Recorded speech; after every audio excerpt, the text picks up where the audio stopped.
Hello, and welcome back to the BWN podcast.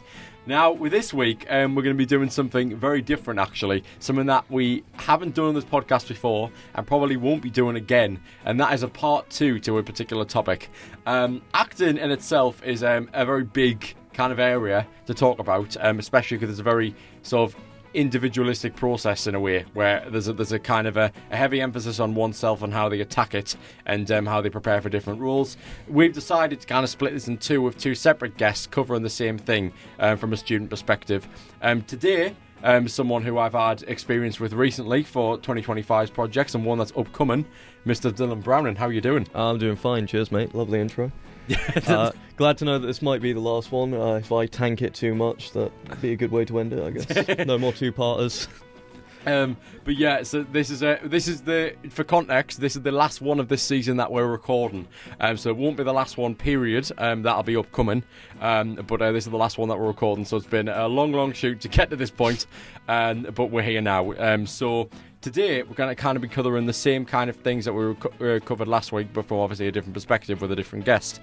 And that is sort of what it's like on a student level to come into this with a different mindset almost, where I'd imagine it's a lot more serious than just your standard hobby, and how do we take this to the next level in a way as students training for a professional world in acting.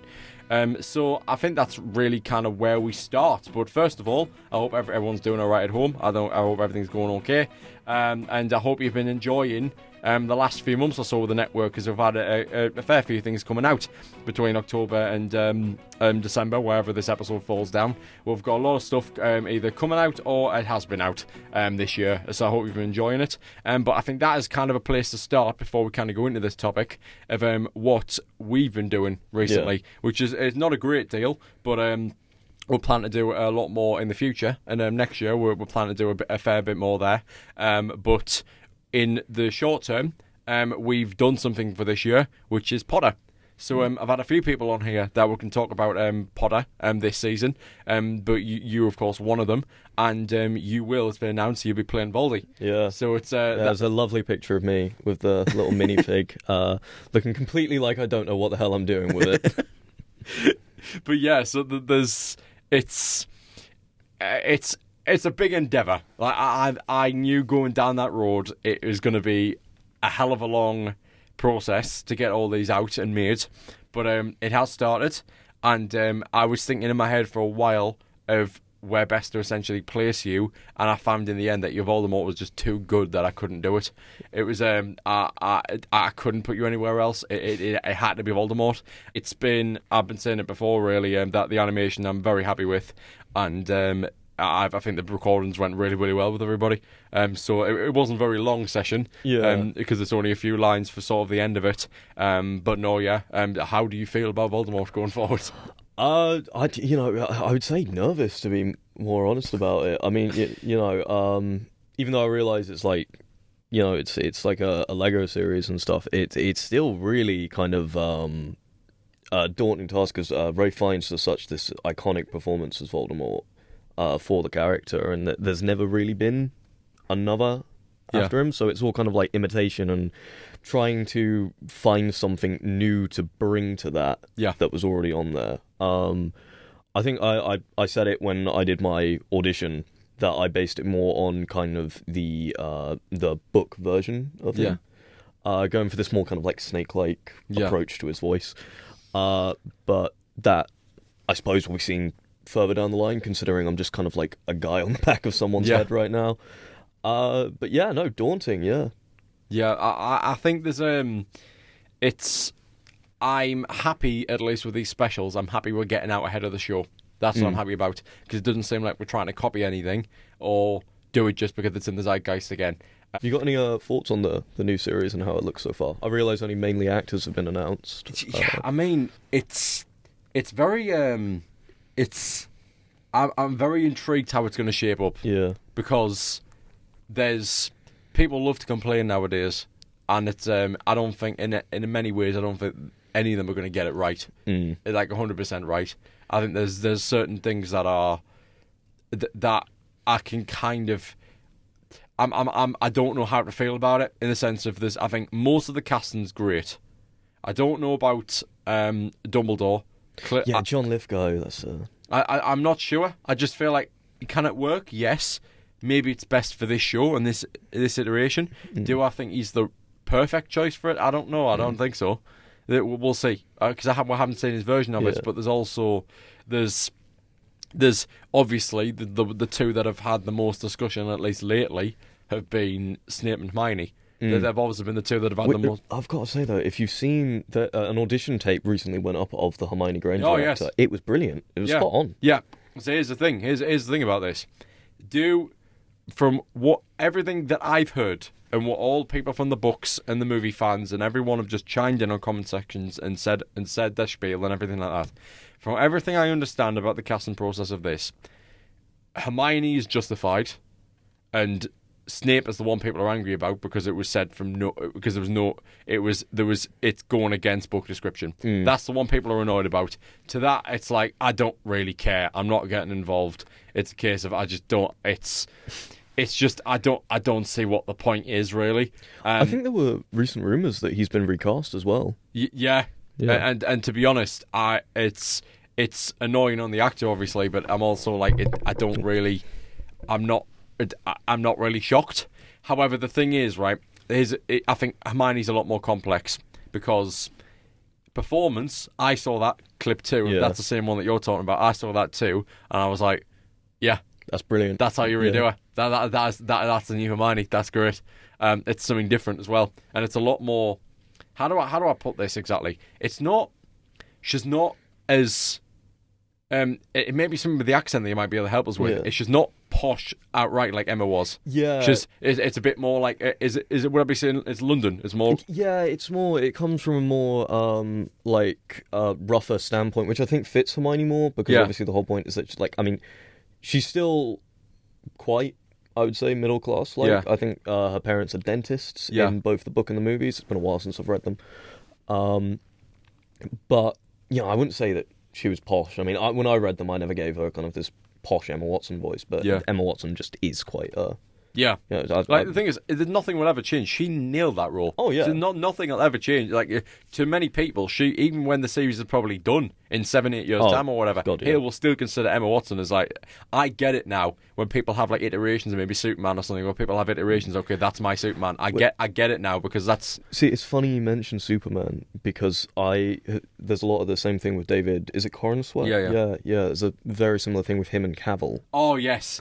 That the thing is that is toxic. That is just awful. That is. Like, just be quiet, guys. Come on. You haven't even seen the movie. But the thing is, the new movie looks so good. It does. Like, plot point. The idea of doing political Superman, like having this idea of Superman representing the US and stuff, it's so much better. And it's like, no, I'm not representing anybody. I'm just representing good ideals. So great. Keep this out of this. Yeah. I'm not representing anybody. It's just, that is the most accurate Superman that we've seen since maybe about Christopher Reeve, and very timely. Yeah, like everything's been made political now, and that is and similar to what we're trying to do. It has got nothing to do. We take no sides on most things. Yeah, there's really like it's just we're trying to have that sense of unity about us, and that is exactly the same thing. Keep your politics out of this, out of my way. I'm just here to save people. That's it. Keep it out of this. I'm not. Don't just take it at face value. I am who I am. I like it as well because it's this idea. I think it's also because James Gunn's got that kind of sense of humor. He's basically saying, "Keep your politics out of my fucking movie." Yeah, that's exactly what it is. And honestly, it's. And again, right, is crypto necessary? Is he to sell toys? Probably. Look, it's a dog, man. Leave the dog. Leave the dog. It's a dog with a cape. There's nothing wrong with a dog with a cape. It's a beautiful thing, a dog with a cape. It's a great idea. Tell you what, I will say this much. He's a little dick of a dog with a cape. I wasn't expecting that. Like, again, I don't have much experience with crypto, like in media. This is kind of my first true debut to him. But it's my first exposure to him. But I was not expecting. Oh yeah, crypto. I was not expecting the feistiness. People had a massive problem with that. That's the one thing that they've like truly kind of used to sort of Yeah. judge the movie. That one where he's on the ground and he's screaming in pain as he's jumping on him. Yeah. Because they basically... But that's what a dog would do. I know, but like you're making him look so weak and feeble. Like Superman is like screaming and like squealing like a girl as the dog's jumping on him. Yeah, but I think James Gunn made out a comment saying the stuff like, this is a Superman who can be beat. It's not like a god or anything. It's That's the thing is though. This is the reason why I think people are so alienated by this, because one thing we have to at least agree on: it is the anti-Cavill. It is the anti-Cavill. I can't think of a Superman that is more different. Yeah. And is that the wisest choice? Maybe not, but it is. But also, you'd be blamed for copying. Yeah. Because the thing is, if you're gonna unceremoniously ship him off like you did, you need a different take. Because if you had it even remotely resembling Cavill, everyone would be like, "Oh, where's Man of Steel 2? Why did you kick him out for this shit?" Well, I think as well, James Gunn's looking at have you ever heard of Smallville? Mm-hmm. Yeah, I think it's a lot more like Smallville, Tom Welling Superman, where he's he gets his ass kicked nearly every single episode at one point. So they're going for that more human approach, and I like that. I think it's better than having Superman be a god. Just don't do what they did in the Justice League cartoon, where he gets flicked with a finger and he flies around the world once backwards, hits a truck, and then falls into a vat of acid or something to take him out of the episode. Like, it's better than anything else. But the thing is, to your point where you're saying about Superman, this is the thing about it. It's a very complex, the Hermione thing. It's a very complex situation, which I'm really unsure how to think about it, because again, from everything I've heard, it's justified. There was no reference to description really in that way, the same way Snape was. So, is the casting choice justified? Yes. And again, and to that end, with now having done my research, nothing wrong with it, and the performance looks great. Yeah. My issue is this: it's the fact how they've took a very bold swing and done that. Nonetheless, they've done that.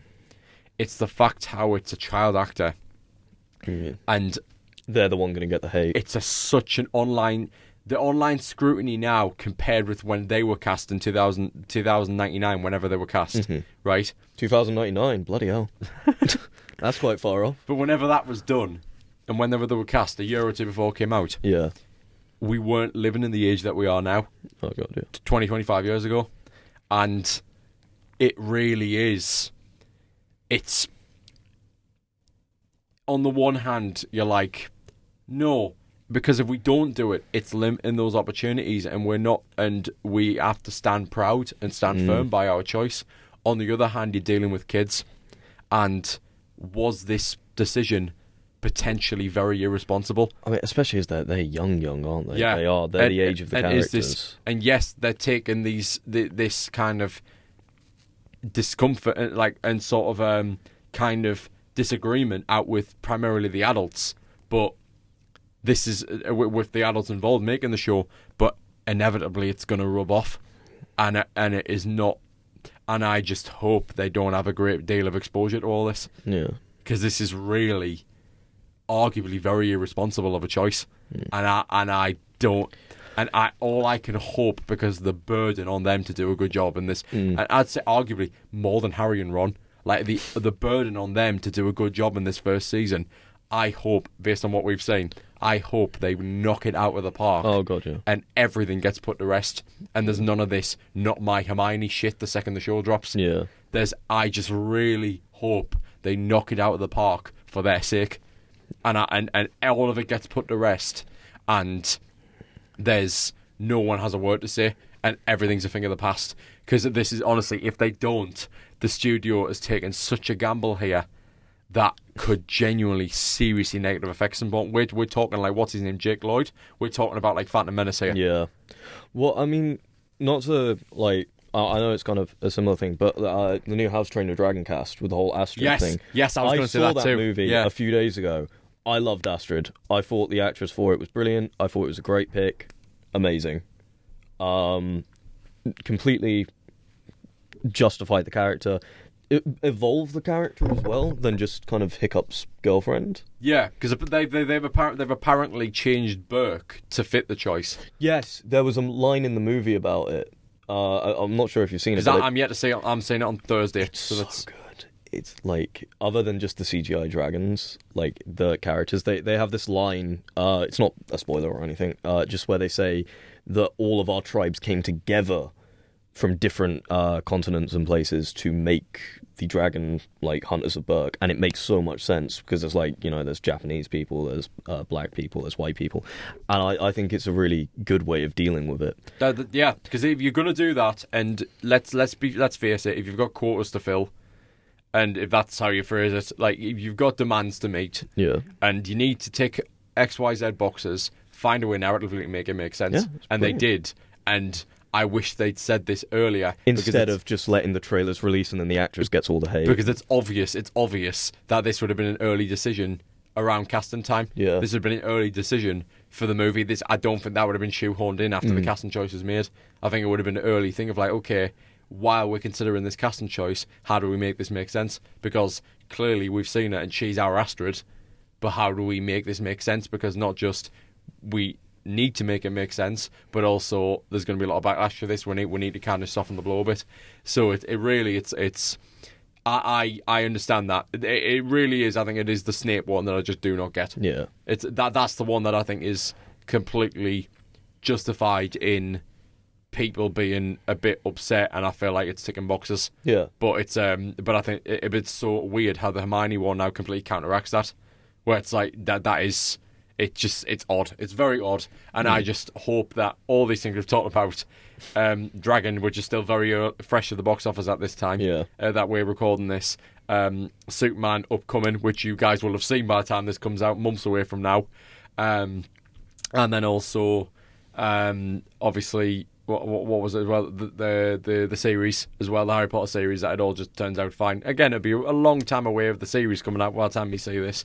But yeah, there's again with the castings what we've started with today.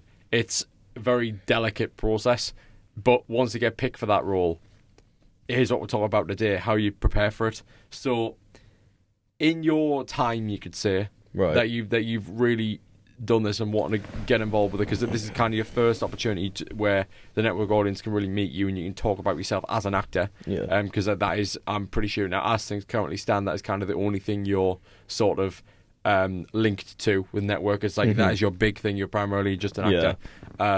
Where did it start for you first? Like, because I think I asked this last time with Lawrence, but so I would say, for me, it doesn't sound weird, but I started wanting to be an actor like when I was a little kid, and I would just be playing games with my friends, but like we were playing games with our imagination and stuff, and we were playing characters, which I assume every kid does. It's not something that's like a big thing. Like, you play Batman, you play other stuff like that.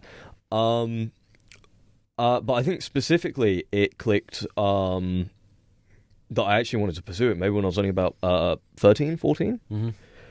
I knew that I liked pretending to be characters and stuff and doing all that. And my dad and my mum were both kind of amateur actors and stuff, doing different stage plays. And my dad in particular was very good. So there's probably a thing there. But specifically, I remember I was in kind of drama in high school, and it was one of the ones that I had to pick, and I finally got to do this like monologue thing for the end of year, and it was the thing that you were graded on, and I chose to do Macbeth, and I got up onto this like stage and stuff, and I did the it's a dagger that I see before me monologue.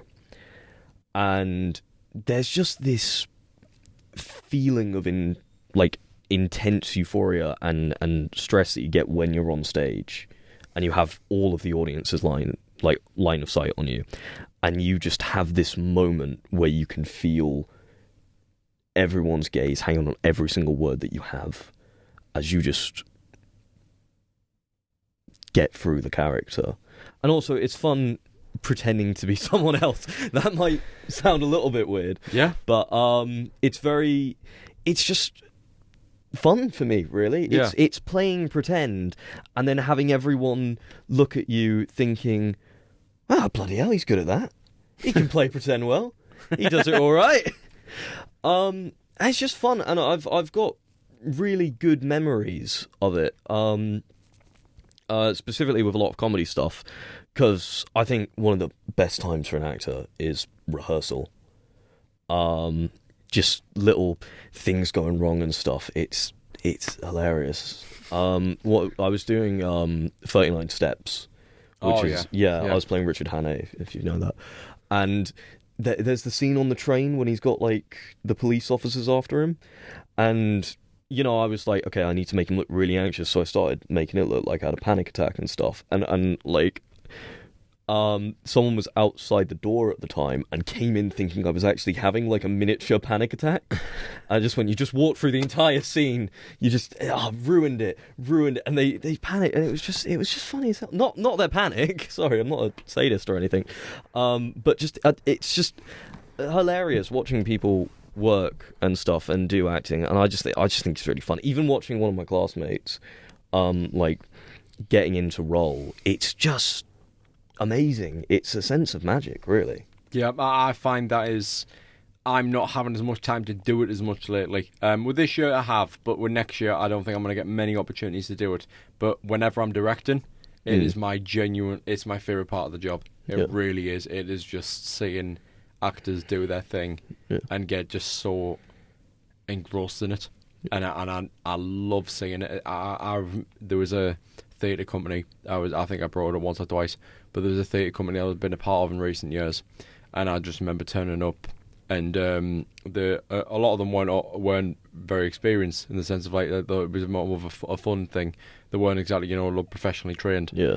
And I just kind of I was just sat there watching them get into these characters, and I started noticing who you could say I wasn't so much of a scout, but I made friends there. Yeah. In the sense of I was looking for potential future projects with people, and that is very much the reason why I was there.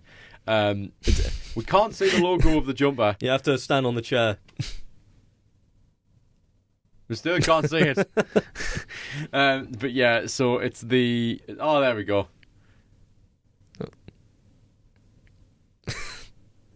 Get the branding for...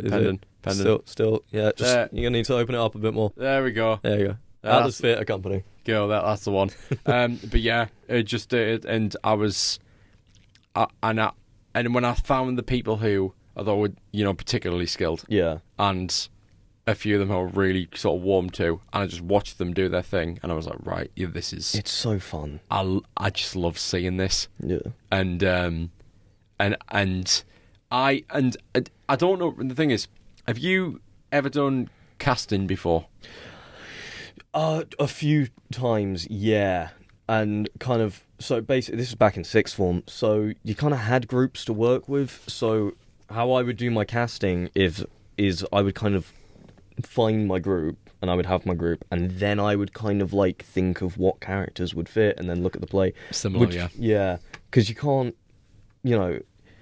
it's not the same as when you... Because in third year, what we get is this, for stage acting, we get this amazing module where the third years have to write these pieces and stuff, and then they get performed at Sun on Fire Station Theatre.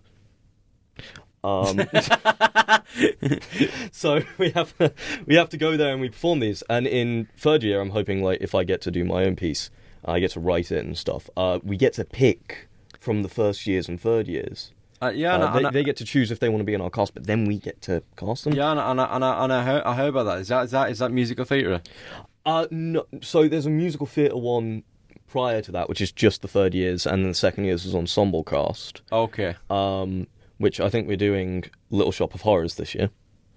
I love this stare. What is this stare? What is this fourth wall break? Go see it. Advertise it. Please, we need money. But yeah, so sorry, I've completely lost my train of thought. That's fine. We get to pick, and that'll be a lot funner because then I get to actually cast people. But I think with a lot of kind of like amateur productions and school productions, you kind of have to base your show around your cast and what they're stronger at. Yeah, because I found some. Not only do I agree in the sense of like I kind of work with resources that I have, I have kind of connections first, and then I think of ideas from there. But as part of that, what I was kind of getting at with the point here was, have you thought when if you've ever been in that kind of situation, would you be able to understand that? I kind of have this feeling where I like what I was saying there when I watch people, and I just see a lead in them, and I don't know what it is, but there's just certain people who I feel I don't explicitly feel people are supporting roles, but I just see some people are leads. You do, yeah. No, I would 100% agree. We did a variety show, which is all student led, back in April time, start of April, end of March, and in that you kind of work with your class in first year, and you have to write everything yourself. You have to direct everything yourself. Very little tutor help, and it was my first time actually being able to write, direct, and then act in a scene, which I'm not a big fan of doing all three. I like to either act and write and direct and write. I don't like directing and acting at the same time, at least. But there was just people in the class who I kind of knew. I had this sketch, a James Bond versus Dr. Evil sketch. So like it was like a spoof on James Bond, where we took James Bond, introduced him to the Austin Powers characters, and then we just took the piss out of the James Bond franchise for about 10 minutes. But there was one guy in my class, and I was like, he's Dr. Evil. Out of everybody else, he is Dr. Evil. The others kind of can go into different things. Due to the fact that I had a posh accent, I played James Bond, which I wasn't a fan of. I would have preferred someone else to do it, but you didn't like playing him. No. If Amazon come up to me and say, "Hey, do you want to play James Bond?" Yeah, give me the paycheck. I'll do it for free. But for this thing, like it was like I wrote it and I directed it, and it felt very self-indulgent. And I'm never a fan of that. Like the kind of directors who cast themselves as like the main role feel very strange to me. Yeah, especially in big budget films. Some I get. A Quiet Place. John Krasinski. I literally was about to say that. Yeah, John Krasinski. Obviously, he wrote. I think directed it. Yeah, I did. Yeah, but that was kind of like a love letter to bits of his family, so it was very personal to him, and I kind of understand that. But there's some other stuff. I mean, yeah, you know.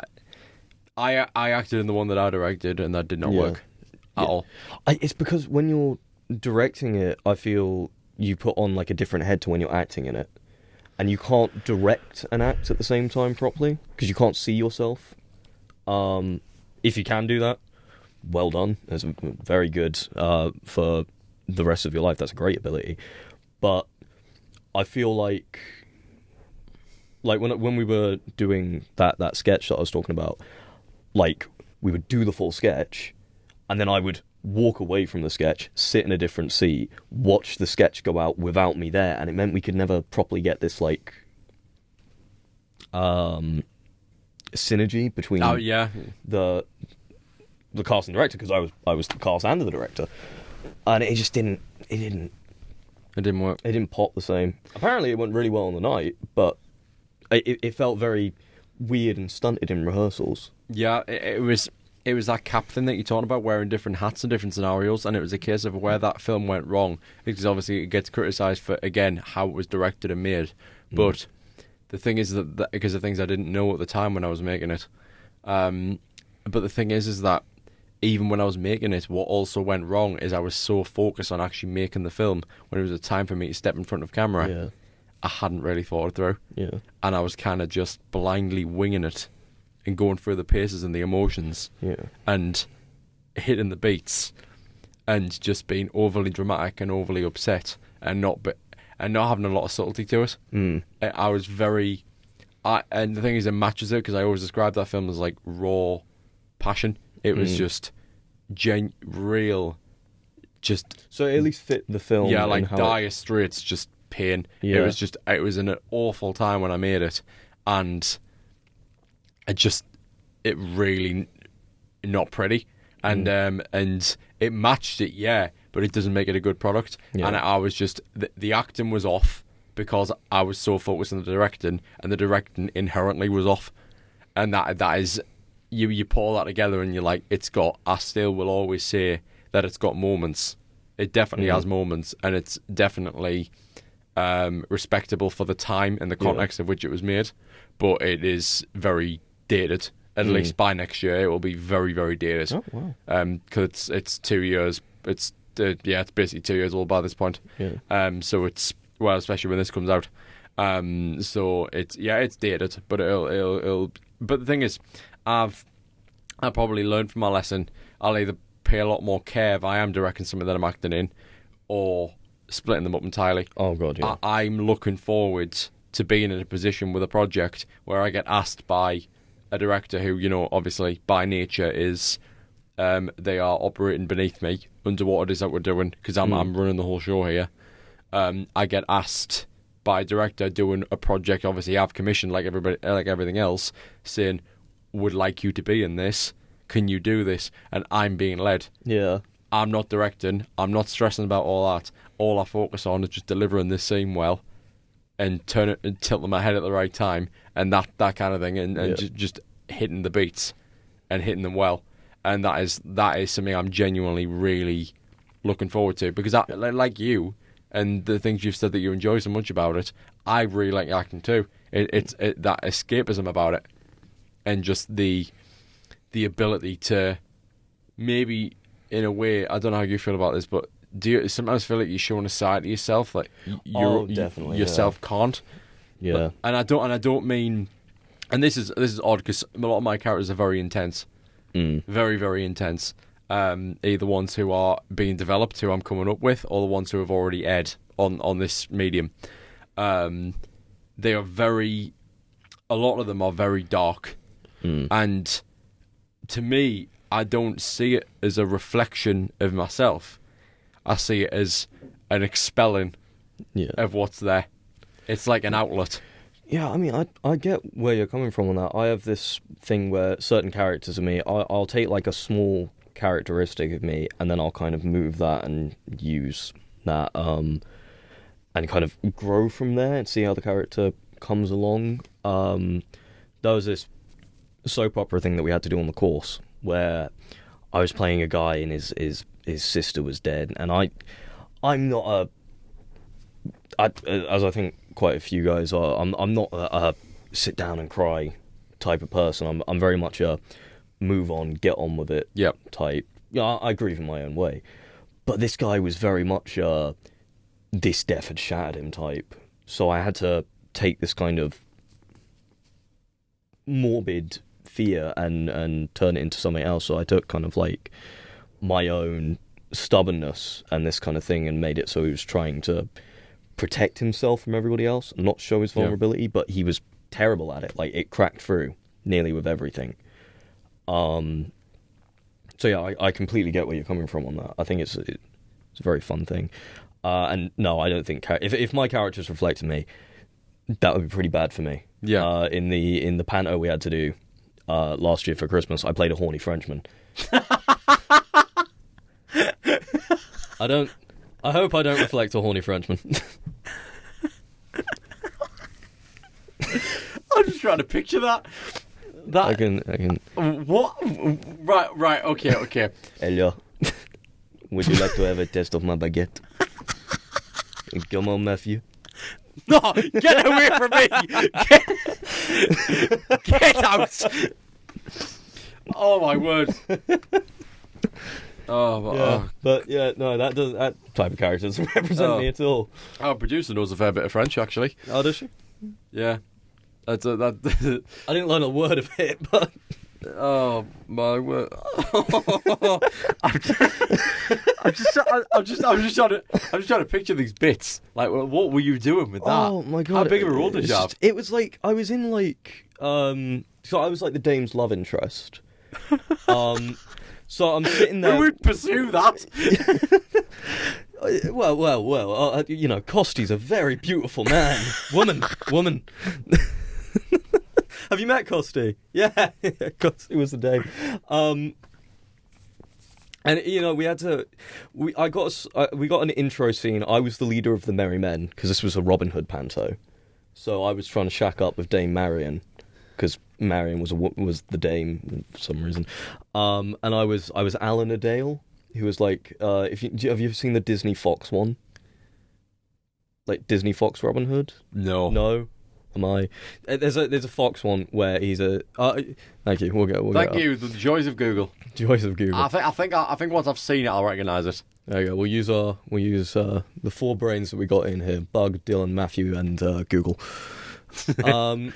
But I play Alan Adale, which in this version is like a chicken with a lute. So there he is. Fox threw me because I thought you meant live action. No, the animated one, Disney animated one, yeah. Right, no, the actual Fox. Yeah. I thought you said like 20th century, Sorry, and I was yeah. like, what? No, oh God, yes. Sorry. I was like, there's a live action one that I didn't know about. No. Right. But obviously in this he talks like, well, that there Robin Hood. Like he talks with a bit of a voice. So I was French with it and stuff. So you know you're using a mock French accent, and then you have to sing. I sung like a love song duet with the dame. You're regretting not seeing it now. And you know we had the Merry Men, so Friar Tuck and Little John were like my wingmen, and they were trying to help me get with the dame. It was great. It was brilliant, and because I can't play a lute or anything, I just had a penny whistle in my pocket. So like I just. Nearly every scene and stuff. But yeah, it was great. I loved it. I'd have brought one of them things where every twisted it groans. I'd have thought, like the Buffett things. Yeah. I'd have one of them. Just the mating call. Well, yeah. Do you know, right, Joe? Our generation's humour is so fucked. It is a mating call. Yeah. Like, there'll be someone out there who would just do that in the middle of a street and like, there'll be one or two people to turn their heads. Like, oh, I like him. I remember them. That's a throwback. You just hear like a bop it. Yeah, can we have the sound, please?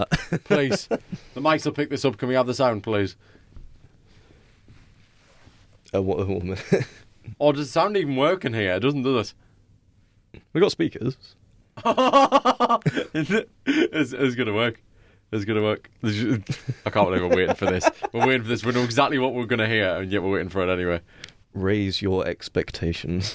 Subvert them. Oh, yeah, what do you think of Knives Out? That's a good acting topic. Knives Out is brilliant. Daniel Craig in that is... I cannot wait. Oh. Do you know what? I think the next one could... No. I think it's December. I don't think the next one... Yeah, I think imminently, in the next few weeks. I don't think it's going to be far away at all. It's either out or is about to be. The next one by the time this comes out. I cannot wait for it.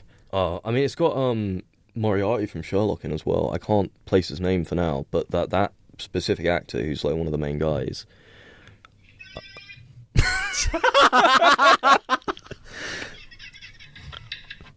Oh, God, that's what I'm talking about. Oui. Oh, that gets my Eiffel Tower rising.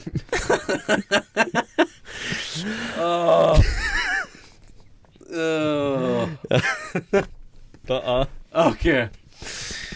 Oh, let's breathe. But yeah, so that'd be funny. That'd be a funny topic actually. I'll ask you.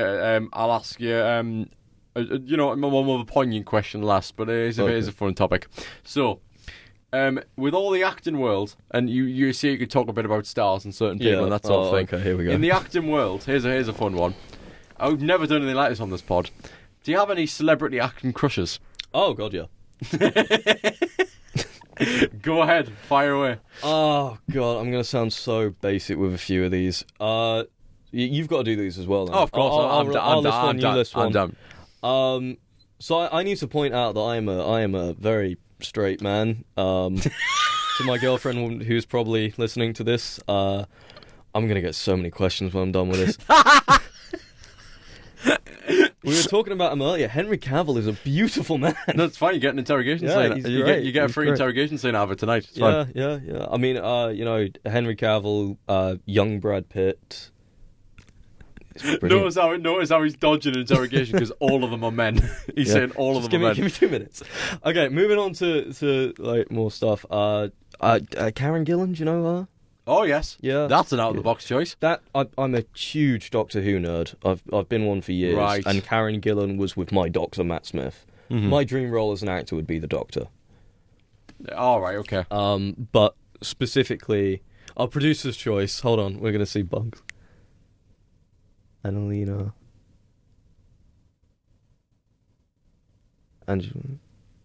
Angelina Jolie, yeah. Angelina Jolie. Married to Brad Pitt for quite a few years as well, so yeah.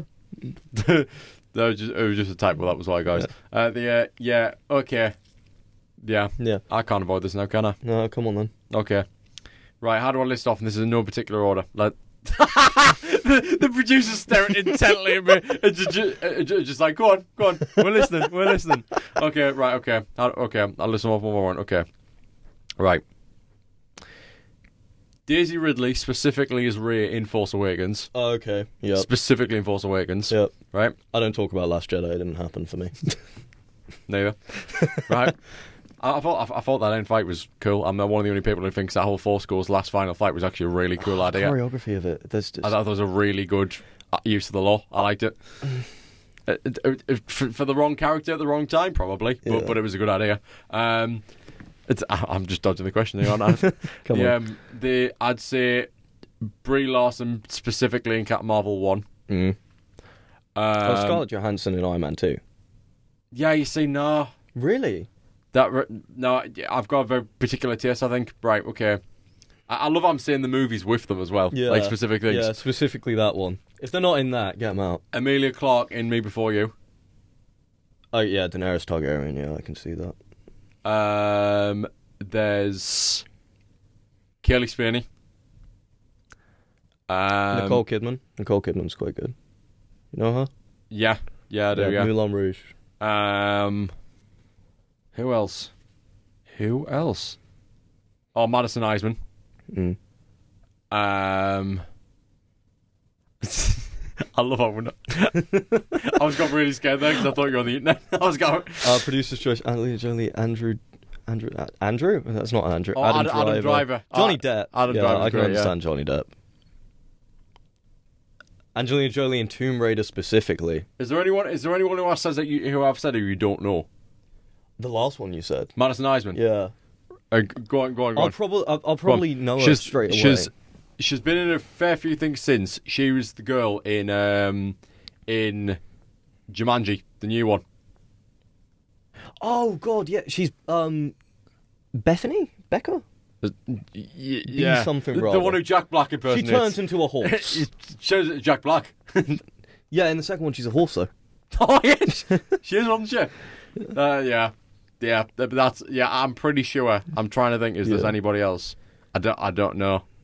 I think that's it really. I'm not that damn bad. I just like saying them on screen, to be honest. Yeah. They're good.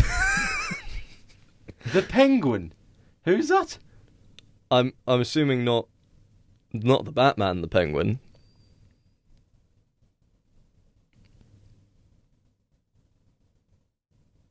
Oh yes, of course. Oh right. Okay. She's Ted's wife in How I Met Your Mother. Okay. So is that the new like female mob boss from the new Penguin show? Okay. Mm.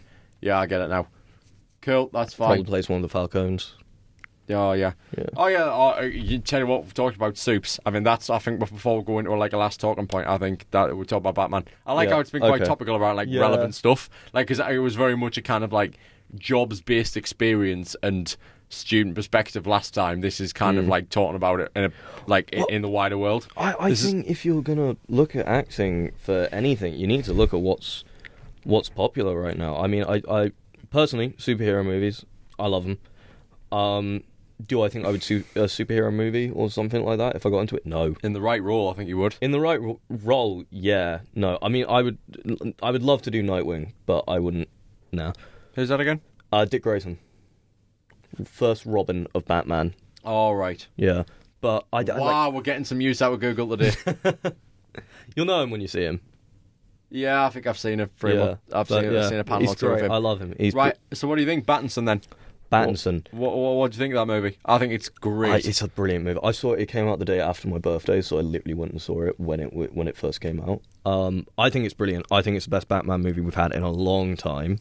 What's your favourite thing about it? Because I know what mine is. My favourite thing about it? Yep. Alfred. Dano, hands down. I think he is absolutely... Paul Dano as Riddler. I'm not saying he makes that movie, because that's a disservice to everything else. I think he's a good Riddler. But he is incredible. Yeah. I don't think, as an unpopular opinion, I don't think this will suit with the new DCU theme. With the new James Gunn DCU. I was talking about this with a friend yesterday. They were like, you know how they've got, like, James Gunn's new DCU. I think they're going to make a different Batman choice. Because I think they want an older Batman. Because they want to do Batman and Robin, I think. Yeah. Gun fans just went, no, no, no, no! No! No, I think it's back and forth. Like, the thing is, I'm fine. Right. I would love it. The things here, right? In my mind, you've got a pre-made, ready-made Batman there. Mm-hmm. You got him ready to go. It makes sense in my head. He's now with Joker tanking. He's now the only Elseworlds thing outside of this new universe now. Yeah. It makes sense to bring him in, right? However, okay. I'm gonna throw you a bone. There's something with Marvel that's really irritated me recently. Mm-hmm. Before the Multiverse Saga, it was very simple. You had 23 films in release order, which I would probably preferably watch them in release order because I respect like the time in which they were made. Yeah. So it's like I'd watch them in release order and take the timeline into consideration, right? So I'd watch them in release order and that's it. Then the shows came in, and I would still watch them in that same order, of which they came out, in the order of which they came out. But it gets more complicated with timelines and the MCU. Like, for example, how Black Widow's set in the Infinity Saga. Like, you've got, it starts to get more and more complicated, and things are getting out of hand. This is where it really, really irked me off. You start bringing in cameos. Can you see where I'm going with this? Yeah. Right? Spider-Man. What, 2001, 2? What it was? 2002, the first one? Yeah. Or Spider-Man 2002? Now canon to the MCU, part of the whole thing. Where does it fit? Where do you watch it? Does that now predate Iron Man? Do you now watch that first? I mean, because technically it's MCU canon. Yeah, and you could see it as technically it's like a different universe. My personal way to think about it, I don't watch the other. I've obviously watched them before, but if I'm gonna watch through the MCU, I don't watch the Raimi films. I don't watch the Amazing Spider-Man films. They're out of there. The MCU is its own universe. If someone comes into it, that does not canonize their universe to me, because it could be for all I know, it could be a different Spider-Man. To me, it's like a pocket universe. Like let's say hypothetically, I had kids down the line, and we watched the No Way Home. They would then go back and watch them after No Way Home. That's a good way. It's like a pocket universe. I would have that. I wouldn't be watching them in chronological order. It would be the in universe, and then you'd break off. See, I get a lot of hate for this. I didn't like No Way Home. You didn't? I didn't. There was a lot of stuff where I was like, there were like moments where someone would say a line and then nothing would happen, and it was obviously meant to be an audience would cheer moment. There's like Willem Dafoe looks at the camera and goes, "I'm something of a scientist myself," and then it's just silence for about 5 seconds. Like, go watch that film when you're not in a theater, and you will notice these like painful silences after some lines, and like just moments. It's like meant to be like the clap moment. But the point is that the point I'm making is that whole pocket universe kind of like what's canon now. That's the part that's irritating me about this whole Reef situation, is that not only, don't even get me started on the whole Suicide Squad Peacemaker thing, right? Because what is that the first thing now? We see what James Gunn wants to do with it. You can say the clean break. You can say, right, okay, a clean break. These things are like, again, the pocket universe theory of like DCEU leading up to it, right? Creature Commandos is the true start, I've called it, with Superman following it up. Oh, God, yeah. Right, okay? That's apparently the start, which again I think is weird. I think Creature Commandos should have come out after Superman, and it would not have hurt shit. Unless I know Rick Flag, I think Senior's in it, right, who's in Superman. I think Frank Grillo's. Maybe. He's in Superman. I don't know if it's Frank Grillo voicing him in the show, but if it's if it is him, I would love to know if it makes any difference if it was released after Superman, because I think this should be the true start. This should have been the start, and then everything else to come after. So that annoys me. The DCEU connections annoy me. It's because it's not a clean break. This would be one step too far. Like I'm like, right, okay, so is now the Batman the start of the DCEU? Yeah. Because I'm just... My main issue for the Batman is I feel like James Gunn has this very particular style with directing Guardians and stuff like that and superhero movies. And he goes for this brighter comic book approach, like very kind of like Silver Age comics type with his characters. The Matt Reeves Batman film is not Silver Age. It's very dark and gritty, and I feel like that version of Batman wouldn't fit in the new kind of like version of Superman. But I think Reeves was still directed, though. That's the thing. I don't think it would be Gunn. He would just be producing it. I think... Here's my question to you, though. Okay. When they eventually do get round to... Because, again, I'm fresh. This is my first true beginning as a DC fan. Oh, okay. Right. Like I'm so looking forward to Superman next month. Yeah. This is like this is my Superman. Yeah. Like, you can say it's Cavill. This is the first Superman that you're going to be... Same as with Reeves. Yeah. That was like, this is my first Batman movie, really. Yeah. This is like, I'm looking... And that's why Riddler captivated so much, because I understood the concept of the Rogues Gallery, and I was like, this is really cool. Yeah. So it's the same with me with Superman next month.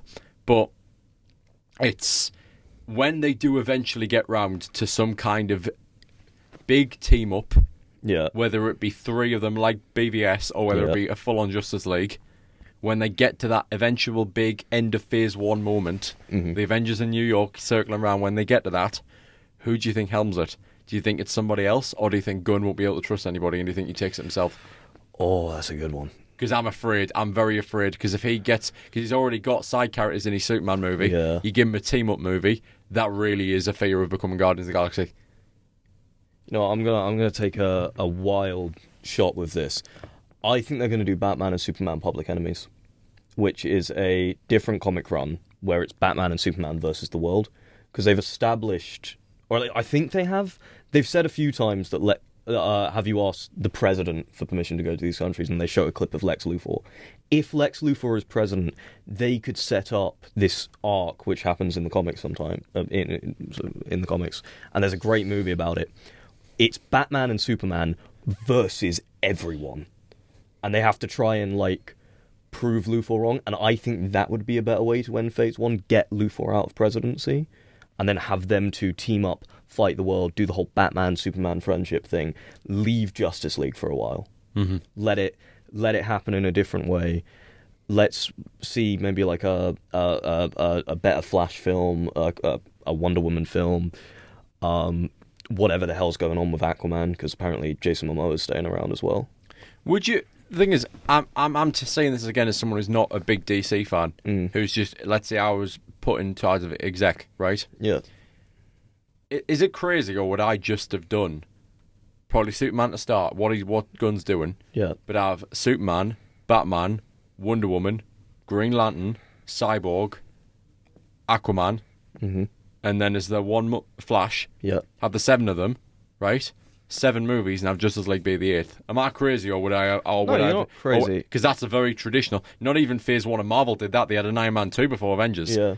Like, I would have just had a solo movie of each of them and then put them together. I don't think that's crazy at all. Narratively, it makes sense. I think maybe... Lantern sounds exciting.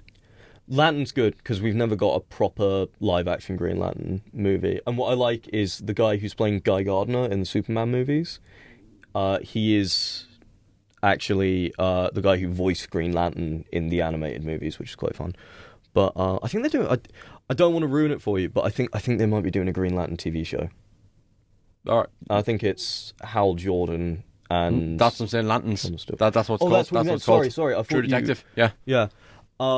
It's True Detective kind of thing, apparently. So I think maybe doing some sort of TV show with some of the others.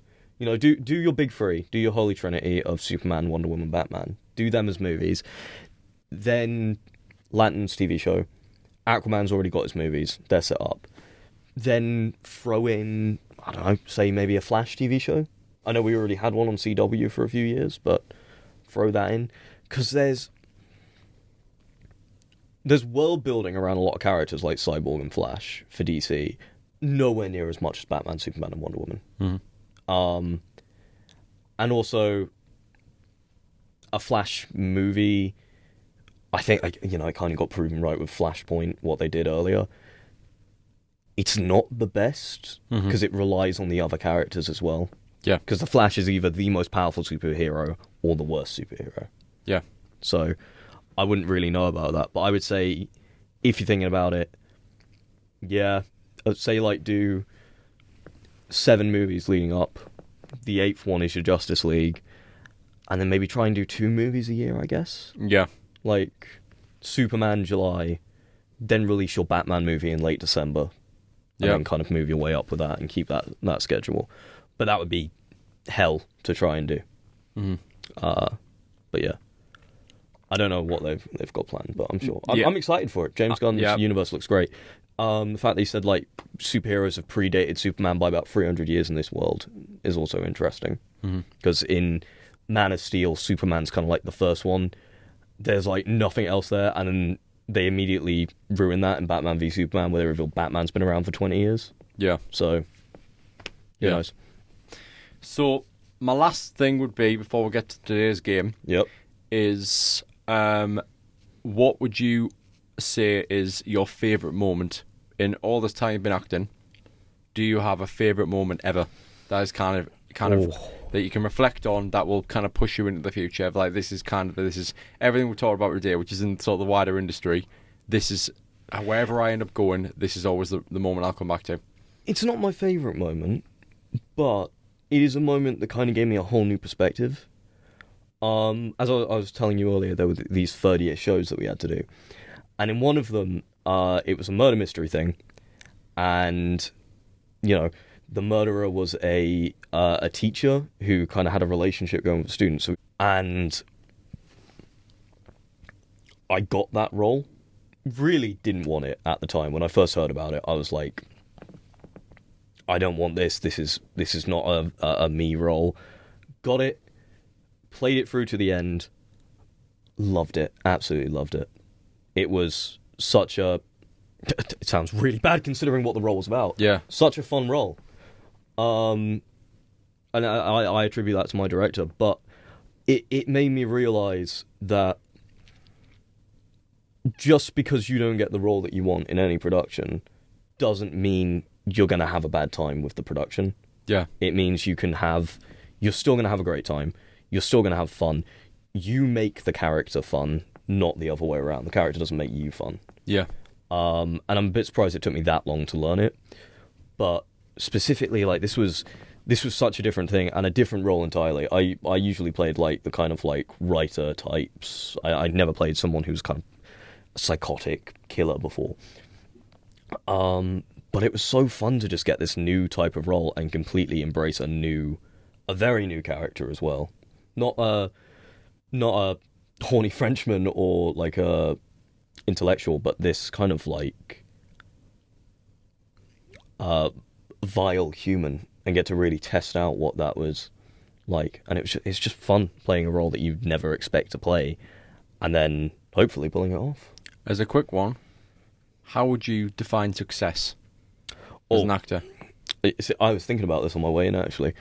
I would say a public view, people like Tom Holland are successful, right? He's a very high paid actor. Everyone knows his name. I would not call that success as an actor.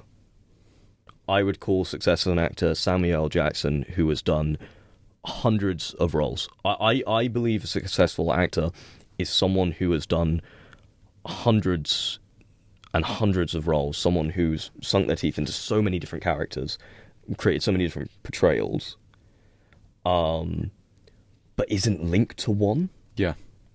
Because you think of them in so many different ways. So Samuel Jackson, he's the pinnacle of success to me. Him, and don't get me wrong, a franchise movie is nothing to scoff at. Harrison Ford, Indiana Jones, successful, don't get me wrong, amazing. But as an actor myself, I would prefer to be someone who has lots of roles than someone who's defined by one big one. Wonderful. So, thanks, Dylan. Right then, it's now time for our game. Right. I've had no idea what this is. Oh, God. Spotlight Showdown. Okay, what are the rules? I like that title. Here we go. Right. There are 10 situations. Decide which one you'd want to voice, act or act on. So basically, is this films? They're all movies. Which one would you rather? And I'd say, yeah, maybe starring in or like some kind of interesting role. Yeah. Like either big or major role. Am I able to pick the role that I get in the movie? We can add that angle to it, definitely. I would go love ahead, that. Go ahead. Thanks, Buck. That would make it brilliant. Here we go. Right. All right. Let's do it. Oh. What? Have you never seen these? Howl's Moving Castle and Spirited Away. Oh, yes. I've very much seen them. Right. Okay. I think I would have to go Spirited Away. Just because I would love to do the it's gonna people are gonna be really confused. Did we say what these are, by the way? Because they can't say them. Yeah, sorry. So this is Studio Ghibli movies: Howl's Moving Castle and Spirited Away. Howl's Moving Castle is a beautiful movie, but I would have to go Spirited Away because I actually saw that in cinemas. Right. Not when it came out, obviously, because it came out in 2001, but I saw a re-release of it. I would love to do like the voice of the witch. It sounds dumb, but she's a really I heard old, like, absolute ironically cackling laughter in the green room, whatever back there. Yeah. I do not know the context here. Is this a similar thing to his Panto story? No, so yeah. So if you pull up the witch, she's like a really old woman. How much time do we have? She's like this old like woman who's kind of a bit of a like she's kind of the bad guy. I would love to voice that so much. Like just look at that grimace and just. Should have been a villager. Yeah. Minecraft movie. I can never take that from Matt Berry. If that's on that list, that's what I got. Yeah. Okay, number 2. Yeah. Shark Tale or Shrek? Oh, Shrek, 100%. Yeah, Shrek. There's no comparison. Donkey. Specifically Shrek. Yeah, I would probably want to voice. If I can do the other movies, Prince Charming. Oh, speaking of John Lithgow, is he Farquaad? Yeah, did you not know that? I haven't seen much of him in, you know. I think my first major experience with him was Conclave. If you've ever watched Dexter, he's brilliant in Dexter. Right. He steals the show. But in Shrek, if I could voice all the other ones, Prince Charming, if it's specifically the first, I would love to give Donkey a try. not in an Eddie Murphy. I'd probably go with like a Jim Carrey kind of angle. Oh, cool. Right, number 3. Blue Sky Studios, Ice Age or Robots? But the thing is, I have very fond memories of that Robots movie as a kid, right? But I don't remember enough about it to not go with Ice Age as Ice Age, to me. Yeah, I remember Robots has Robin Williams have to do Britney Spears one more time, I think it is. Yeah. Is there just that ask for it? Is there what was I saying? Is there live action ones here? Oh, cool. The thing is, just very quickly, I've got a story about that Robots movie. Okay. One of my funniest memories from school ever, is being on a ski trip and we're going down this gondola, and one of the older students said to someone in my year that they think he looked like Madame Gasket, and he had absolutely no idea who it was. And he gets his phone up, and he's dying as he's getting out the fact that he thinks he looks like Madame Gasket. He can't get his sentence out, and he finally does. He gets Google up, and he shows them, and the entire gondola. The funny looks from everyone we were getting because we were absolutely on the floor. It was it was funny in the moment, but honestly, that was one of my best moments from school. Because I knew, because I didn't know until he showed the photo. Oh yeah, that's the movie he was talking about. Because I watched it when I was really young. I was 1 when that came out. Right, next.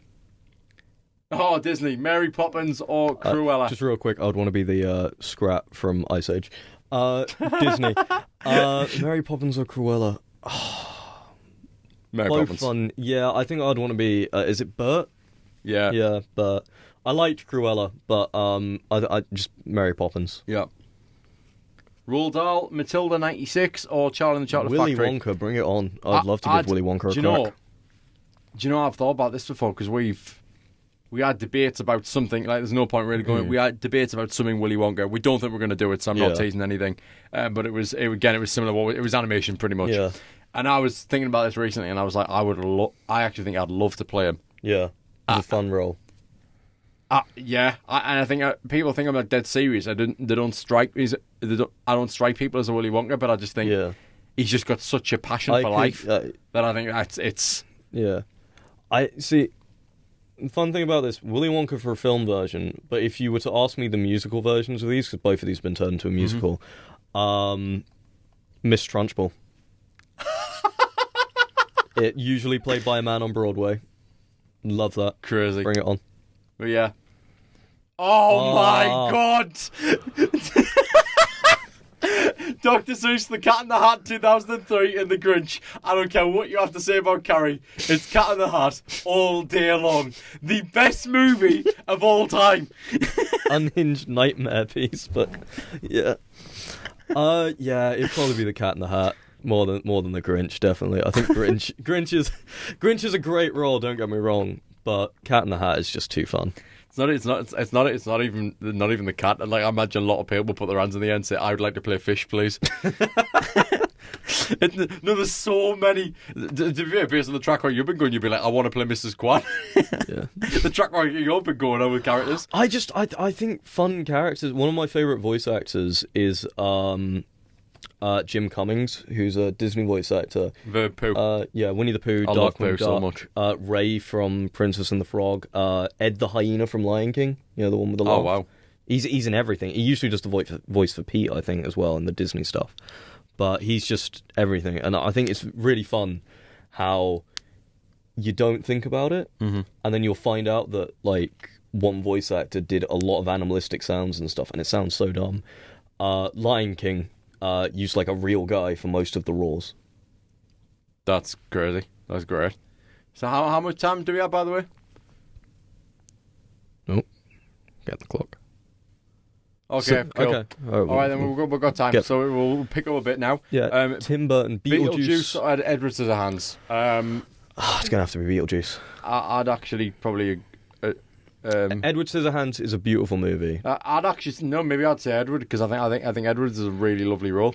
I think it's a lovely role, but I would just love the zaniness of Beetlejuice. Yeah, I understand that. I wouldn't even mind if I was playing one of the ghosts in that, to be fair. Yeah. Whereas I think in Edward Scissorhands, it's kind of like Edward is the fun role, and there isn't anything else. So you can do a lot more with the roles in Beetlejuice. Yeah. Right then. 8, Harry Potter. Oh wow. Okay. Harry Potter, wow. Would you, Chamber of Secrets or Order of the Phoenix? No, this is an interesting question. Because it's said, would you rather have the on-set experience? A bit like let's not be specific and say Voldemort's in one and Dobby's in another. What I mean is, like, you've got the experience of being a child actor doing it, or not, or like a mid to late teens. Well, see, you've got me here because I wouldn't want to be Harry, Ron, or Hermione in this. I would want to be. Probably Voldemort or Snape. If I'm being honest, I'd prefer to act in Order of the Phoenix. I'd prefer. Out of the two of them, I would do Snape if I was Chamber of Secrets, Voldemort if I was Order of the Phoenix. Yeah. But I think I would prefer. Probably Order of the Phoenix, yeah, because you get like a bit more of a great movie, by the way. And I will also say, from an acting standpoint, quickly before I move on, I would say I'd actually arguably say it's Radcliffe's best performance. I think it's as Harry. I think it's his best one. Like, as Harry, yeah. He really goes on an arc. In that one, I really enjoyed. I think the fact that they forgot that he should have went into teaching. That movie shows that he should have been a teacher. The fact that he becomes like a wizard cop is a bit weird. Yeah. Right, 9. Oh, yeah, I'm clueless here. Star Trek 2009. So I've not watched a lot of Star Trek. Into Darkness 2013. I mean, so the thing is, like, these are the same cast and stuff. So if you're in Star Trek 2009, you're still going to be in Star Trek 2013. This isn't Wrath of Khan, I don't think. I probably want to be Captain Kirk. Yeah. So take the Chris Pine role. Photoshop my head. Wasn't the 2009 one J.J. Abrams? I think so, but they're still both. I'm pretty sure that's Chris Pine. Anyways, are these both Chris Pine? Yeah. So I would just take Captain Kirk, and then I would eventually be in Into Darkness. Okay, cool. Right, and then Star Wars, Return of the Jedi. I'm sorry, Return of the Jedi, Episode 6, Return of the Jedi, and then Attack of the Clones is the other one. Give me Yoda. Luke Skywalker. I'd kill to be Luke Skywalker. Oh man, see, do you know what it is? Oh wow.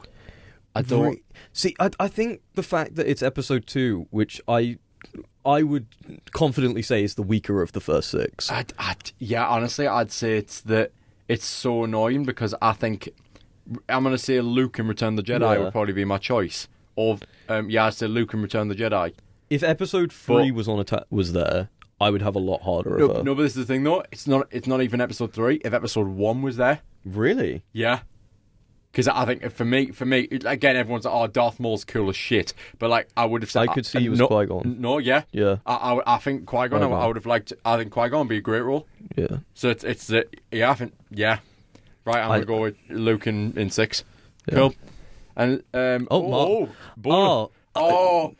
you, by the way. Thank you. Did you add this one just the because best bonus one ever? Avengers and Justice League. Well, I mean, just on the sheer quality of the movie and also the entire franchise, like definitely Avengers. Is this you're in the new DCU or you're in the MCU or you're in specifically Avengers or Justice League? Yeah, I'm going in Avengers. I'm going in Avengers 1 and I'm Cap. 1000%. Yeah, sheer thing of movie. If it's Justice League if it was DCU versus Marvel, DCU. Avengers versus Justice League, Avengers all the way. I probably want to be Iron Man. Great, brilliant. And is that Finn? Finn. Oh, okay, yeah. Done. All right. Right. Well, thanks for having me, mate. It's French. Yeah, Finn. Hello. It is them.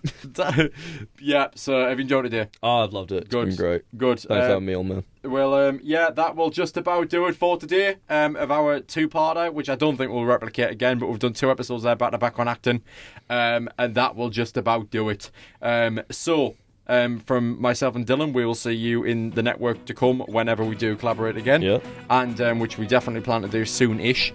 But until next time on this particular season of the BWN podcast, from me, goodbye. See you later. Bye.